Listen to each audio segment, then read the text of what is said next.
प्रिय बच्चों नमस्कार। कक्षा 9 के लिए आज हमारा टॉपिक है राष्ट्रीय मानवाधिकार आयोग। इसका तात्पर्य है कि समस्त मानवों के अधिकार के लिए राष्ट्रीय स्तर पर एक आयोग, एक कमीशन का गठन किया गया है, जिसे राष्ट्रीय मानवाधिकार आयोग कहा जाता है। अब इसकी जो स्थापना की गई वो किस प्रकार की गई, कब की गई? संयुक्त राष्ट्र की महासभा के द्वारा, जो संयुक्त राष्ट्र संघ है उसकी महासभा के द्वारा मानवाधिकारों को सार्वभौमिक घोषणा की गई। और उसके बाद भारत सरकार ने भी अक्टूबर 1993 में, ये मैंने हाईलाइट कर दिया है कुछ चीज़ों को, अक्टूबर 1993 को राष्ट्रीय मानवाधिकार आयोग का गठन किया। यानी भारत में राष्ट्रीय मानवाधिकार आयोग की स्थापना अक्टूबर 1993 में हुई। इसका जो मुख्यालय है वो दिल्ली में है और राष्ट्रीय मानवाधिकार आयोग एक राष्ट्रीय स्तर पर काम करता है। इस आयोग के अंदर एक अध्यक्ष के अलावा अन्य सदस्य भी होते हैं और इसमें एक अध्यक्ष व 4 अन्य सदस्य होते हैं। आयोग का जो अध्यक्ष है वो सर्वोच्च न्यायालय का कोई भी रिटायर्ड जज हो सकता है। यानी रिटायर्ड जज ही, जो सर्वोच्च न्यायालय का रिटायर होगा, सेवानिवृत्त होगा, वही मुख्य न्यायाधीश इस आयोग का अध्यक्ष बन सकता है और किसी को इसका अध्यक्ष नहीं बनाया जाएगा। अन्य सदस्यों में एक सदस्य सर्वोच्च न्यायालय में कार्यरत मुख्य न्यायाधीश हो या सेवानिवृत्त भी हो सकता है, तथा 2 अन्य सदस्यों को मानवाधिकार से संबंधित जानकारी अथवा कार्य अनुभव होना चाहिए। ऐसे लोग सदस्य बनाए जा सकते हैं। पूर्णकालिक सदस्यों के अतिरिक्त आयोग में 4 अन्य पदेन सदस्य भी होते हैं, जिसमें राष्ट्रीय अल्पसंख्यक आयोग का जो राष्ट्रीय अनुसूचित जाति, राष्ट्रीय अनुसूचित जनजाति और राष्ट्रीय महिला आयोग के अध्यक्ष, यानी इन चारों के अध्यक्ष को पदेन सदस्य नियुक्त किया जाता है।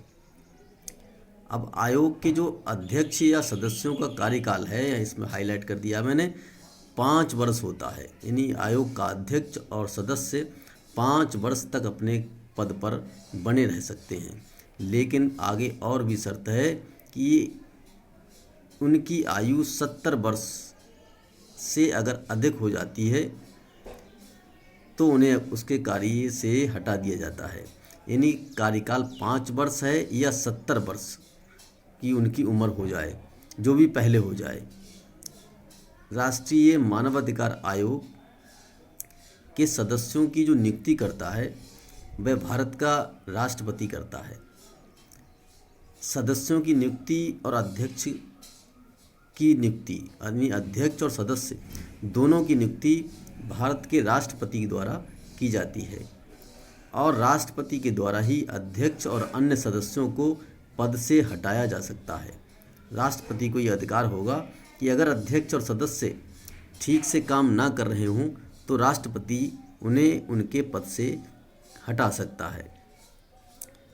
आयोग की स्थापना का जो उद्देश्य है वो मानव अधिकारों की रक्षा है। जैसा मैंने ऊपर बताया, मानव अधिकारों की संस्कृति का विकास करना, मानव अधिकारों की रक्षा करना, और इस आयोग का और जो कार्य है वो पीड़ित व्यक्ति चाहे किसी दूसरे व्यक्ति के आवेदन पर मानवाधिकार हनन की जांच कर इसकी रिपोर्ट सरकार को सौंपता है। कोई भी व्यक्ति अगर पीड़ित है तो किसी दूसरे ने उसको पीड़ित किया है, प्रताड़ित किया है, तो वह मानवाधिकार आयोग इसकी जांच करता है, इसकी रिपोर्ट सरकार को सौंपता है और उसके बाद रिपोर्ट के आधार पर सरकार कार्रवाई करती है। राष्ट्रीय मानवाधिकार आयोग के बारे में एक विशेष बात यह है कि राष्ट्रीय मानवाधिकार आयोग कि स्वयं किसी को कोई सज़ा नहीं दे सकता, उसे कोई अधिकार नहीं है।